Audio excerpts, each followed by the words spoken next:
გოლი გაუშვა, ეს კი მეორებით დარტყმა კარის მიმართულებით, რომელიც არაზუსტი იყო.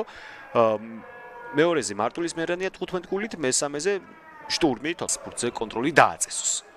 გუჯაბიძე შვენიერი ამოსვლა მასპინძლების მხრიდან, კესი საჯარიმოშია განელი, გუჯაბიძე დარტყმა კარის მიმართულებით!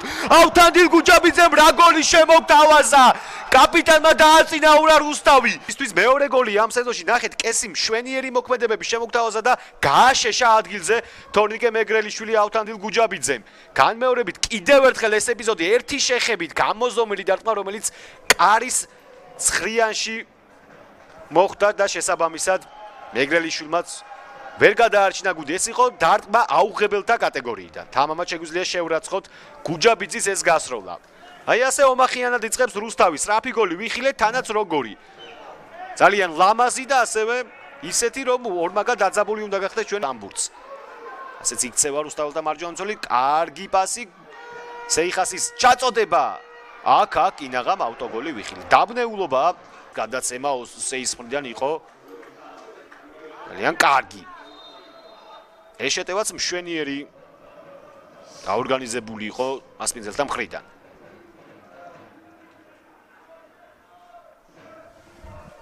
კუთხური.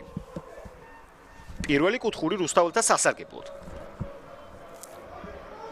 თავის ზირდა შემადგენლობაში ესეც უნდა ვთქვა.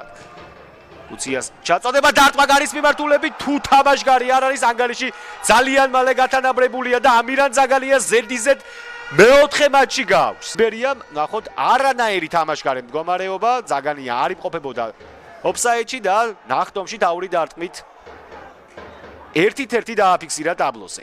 ბერუაშვილსაც დაკარგული ჰქონდა პოზიცია და ასე ახლო დისტანციიდან ძალიან გაუჭირდებოდა მას გუნდის გადარჩენა. რუსთავის ბედნიერება ხალმოკლი აღმოჩნდა, ყველაფერი იწყება თავიდან. ლიგა 1-ში როგორც გითხარით. რუსთავის შეტევა, კესი, რა კარგიც რომ მოძრაობა დაარტყა გარის მიმართულებით, ასხლეტა და ამან გაუადვილა საქმე თორნიკე მეგრელიშვილს. გადაადგილების პრობლემა და პოზიციის შერჩევის დრო საკმარისი ჰქონდა. და შემდგომ დაკარგა. საერთოდ ანდღულაძემ სწრაფად შეიყვანა ბურთი თამაში და კესი მიდის 3 იბერიელის წინააღმდეგ. საჯარიმოშია განელი დაარტყა მეგრელიშვილი იგერიებს და შემდგომ ამისლაშმა გადააგდო ბურთი მოენის ფარგლებს გარეთ. მაქსიმალურად ეცადა რომ დრო მოეგო რათა თანაგუნდელებს ჩამოესწროთ, თუმცა ეს არ მოხერხდა, საბოლოოდ დაარტყა საკმაოდ ძლიერად და რაც თავარია რუსთავი დარჩება პოზიციურ შეტევაზე. გოლი გადიოდა რომ არა მეგრელიშვილის ეს უკვე კარგი პასია ყუდუშაურის მიმართულებით, ყუდუშაურის საჯარიმოშია შეჩერდა. აქ ბერუაშვილი ყურადღებით მოქმედებდა. იგივე სცენარი გვაქვს რაც იყო ბედოშვილი დაარტყა და გადარჩა. გადარჩა ამჯერად რუსთავი ძალიან თუმცა მიზანმა უმტყუნა ახლა იბერიას ნახევარმცველს. აი ეს მომენტი, როდესაც ანდღულაძემ მიუტევებელი შეცდომა დაუშვა და საბოლოოდ აქ ვარნაში იაკობიძეც დროული იყო. ოშტელიანი ვარნაშიც და იბერიას ეს შეტევა ვნახოთ, როგორი გამოვა ბედოშვილი. არაფერი. რუსთავის მთავარი მწვრთნელი აქ იბერიელების შეტევა გრძელდება, დარტყმა გარის მიმართულებით ბერუაშვილი ორი მოძრაობა დასჭირდა პაპუნას ბურთის ხელებში დასაფიქსირებლად. გემახსოვრებათ ის ეპიზოდი, პაპუნა ბერუაშვილი იყო იმ მომენტის გმირი ნამდვილად. ეს კი ზაგანიას თავი, როდესაც ბერუაშვილმა მოახერხა საბოლოო ჯამში ბურთგანმა იჩქაროს უახლოეს 15-20 წუთში ცვლილების გაკეთება. აქ დარტყმა გარის მიმართულებით და კინაღამ გავიდა გოლი. ასლეთის შედეგად ყუდუშაურმა გუნდი თუ არ ვწდები გუჯაბიძეს შეეხო. არა, მე მგონი გუჯაბიძეს. განმეორებთ უკეთ გამოჩნდება ან ფაცაციას. არა, ავთანდილ გუჯაბიძეს. ვინიცის იქნებ გოლსაც კი გადაარჩინა კაპიტანმა თავისი გუნდი. განმეორებთ ეს მომენტი, ის მიუხედავად რომ მეშახტესთან არ ქონდა კარგი შეხვედრა. კესი. სეიხასი, სელიმოვის ყვითელი ბარათი აქვს და აქ მიიღებს მეორეს. ვსაუბრობდი პირველ ტაიმში, ვსაუბრობდი ამ ყველაფერზე რომ განმეორებთ ეს მომენტი უკნიდან. საკმაოდ ძლიერად მიარტყა კესის.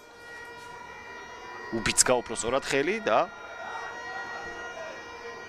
იყო მეორე ყვითელი ბარათი, რაც ავტომატურად გადაკვალიფიცირდა წითელ ბარათად. ჩაწოდება საჯარიმოში სახიფათო იყო, თუმცა ჯინჯოლავა მოქმედებს ყურადღებით. 7 წუთი გახლავთ კომპენსირებული დრო, საკმარისზე მეტი აქვს რუსთავს რომ მოიგოს ეს შეხვედრა. ჩაწოდება საჯარიმოში, დარტყმა გარის მიმართულები და გაიტანა იაკობიძემ. ირაკლი იაკობიძემ კიდევ ერთხელ მოახერხა ამ სტადიონზე თავის გამოჩენა. ესეც ასე ვთქვი მე რომ რუსთავს ეკნებოდა მეორე სართულზე უპირატესობა და იყო ახლა ეს თავური იყო მშვენიერი. აუღებელი დარტყმა ადგილზე გაშეშებული თორნიკე მეგრელიშვილი. გამოიყენა თავის სიმაღლე აჯობა ზოურის და შედეგად რუსთავი ძალიან ახლოს არის სამ ქულასთან. და დასრულდა ჩვენი დღევანდელი შეხვედრა გუჯაბიძისა და იაკობიძის გოლებით რუსთავმა მნიშვნელოვანი სამი ქულა მოიპოვა